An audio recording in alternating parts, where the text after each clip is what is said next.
அனைவருக்கும் வணக்கம். நம்முடைய ஜாதகத்தில் யோகக்காரகன் என்று சொல்லக்கூடிய ஒரு ராகு பகவான்.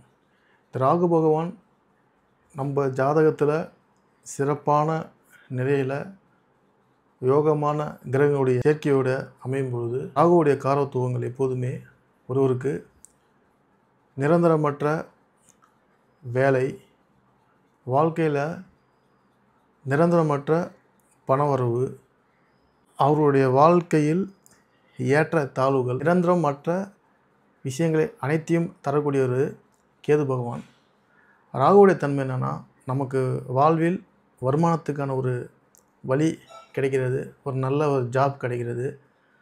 வருமானத்துக்கான வழி கிடைக்கும்போது அந்த வருமானத்தை கடைசி வரைக்கும் பாதிக்கக்கூடிய வாய்ப்பும், ஒரு நல்ல வேலை கிடைக்கும்போது அந்த வேலையில் அடுத்தடுத்த படிகளை மேலும் மேலும் முன்னுக்கு செல்லக்கூடிய ஒரு வாய்ப்பை ராகு தருவார்.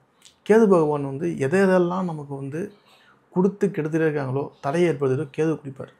இந்த ராகு தான், அதாவது தான் கேது பகவான் ஞானக்காரன். ஒரு விஷயத்தை அடிபட்டு நமக்கு ஒரு விஷயம் கிடைச்சிருக்கு, அந்த கிடைத்த விஷயத்துக்கான அருமை தெரியாமல் இருக்கும்பொழுது கேது ஞானத்தை கொடுப்பார். ஞானத்தை கொடுக்கும்போது கஷ்டப்படுத்தி மீண்டும் அந்த விஷயத்தை நமக்கு கொடுப்பார். ஆனால் ராகு போகக்காரன்.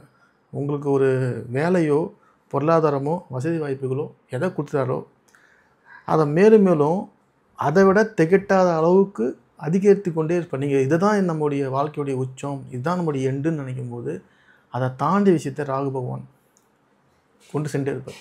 அப்போ ராகு ஒரு ஜாதகத்தில் நல்ல பலம் மிக்க அமைப்பில் இருக்கும் பொழுது தான் நிரந்தரமான வருமானம் கிடைக்கிது. நிறைய பேர் அரசாங்க வேலை, அரசு தொடர்பான வேலையில் உயர்ந்த பதவிக்கு போகணும், எனக்கு அரசாங்க பதவியில் கடைசி வரைக்கும் இருக்கணும், இப்படி அரசாங்கம் சார்ந்த விஷயத்துக்குள்ளே நம்ம வந்தாலே உங்கள் ஜாதகத்தில் ராகுவுடைய துணை இல்லாமல், ராகுவுடைய பலம் இல்லாமல் நீங்கள் அரசாங்க போஸ்ட்லேயோ அரசாங்கத்தில் உயர் பதவியோ அடைவதற்கான வாய்ப்பே இல்லவே இல்லை.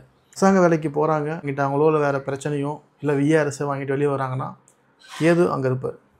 கேது ஒரு பயணத்தை, இது என்னுடைய பயணம், இதை நான் முழுமையாக முடிப்பேன், இதுதான் என்னுடைய பயணம், இதுதான் என்னோடய ஜீவனம், இதுதான் கருமா, இது எந்த வகையிலும் பிரச்சனை வராதுன்னு நினைக்கும் போது கேது பகவான் நமக்கு ஒரு சூழ்நிலையை ஏற்படுத்தி அதை கட் பண்ணி விட்டுருவார், தடை ஏற்படுத்துவார். ராகு பகவான் நீங்கள் ஆரம்பிச்சிலேருந்து எண்டு வரைக்கும், அதோடைய முடிவு வரைக்கும் கொண்டு போயிட்டு ரிட்டையர்மெண்ட் கொண்டு விடுவார்.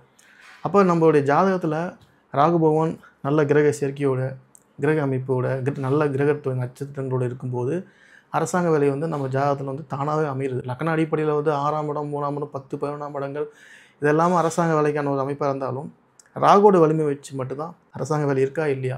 அப்போ அரசாங்க வேலையினாலே வேலையில் சேர்ந்துலேருந்து இறுதி வரைக்கும் நமக்கு பணமோ, வேலையை விட்ட பிறகு பென்ஷன் வரக்கூடிய ஒரு வாய்ப்பு விஷயத்தை ஏற்படுத்துறதெல்லாம் ராகு பகவான் தான். அப்படி உங்கள் ஜாதகத்தில் ராகு பகவான் இந்த அமைப்பெலாம் இருந்தாலும் ஒவ்வொரு கிரகமும் நிற்கக்கூடிய நட்சத்திரங்கள் தான் ஒரு ஜாதகனுடைய வேர்கள் சொல்லப்படுது.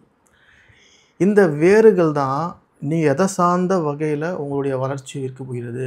அதாவது திருமணமாகட்டும், கணவர், மனைவி, குழந்தைகள், நீங்கள் கட்டக்கூடிய வீடு, உங்களுடைய தொழில்கள், நீங்கள் வாழ்க்கையில் உங்களுடைய டேஸ்ட் என்ன, எதை சார்ந்த வகையில் நீங்கள் பயணிக்க போகிறீங்க, அத்தனையுமே நட்சத்திரங்கள் தான் சொல்லும்.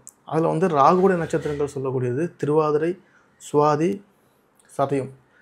இந்த 3 நட்சத்திரங்கள் தான் கிரகங்கள் போய் அமரும் பொழுது எந்த கிரகம் அமர்ந்திருக்கோ அந்த கிரகங்கள் உங்கள் குடும்பத்தில் அரசாங்க வேலை, அரசாங்க இதில் இருப்பாங்க என்பது அர்த்தம்.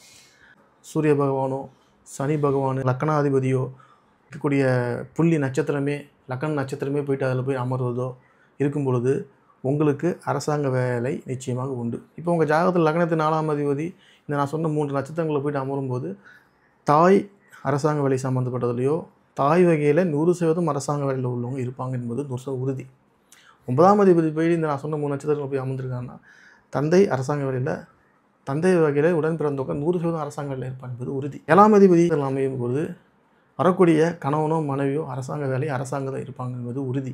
இந்த போகத்தை தரக்கூடிய 3 இந்த காற்று ராசிகள் இருக்கக்கூடிய இந்த நட்சத்திரங்கள் தான் உங்களுக்கு 100% அரசாங்க வேலையிலையும் அரசியலில் ஒரு நல்ல ஒரு நீண்ட இடத்தை அடையக்கூடிய ஒரு வாய்ப்பையும் ஏற்படுத்துகிறது. நன்றி, வணக்கம்.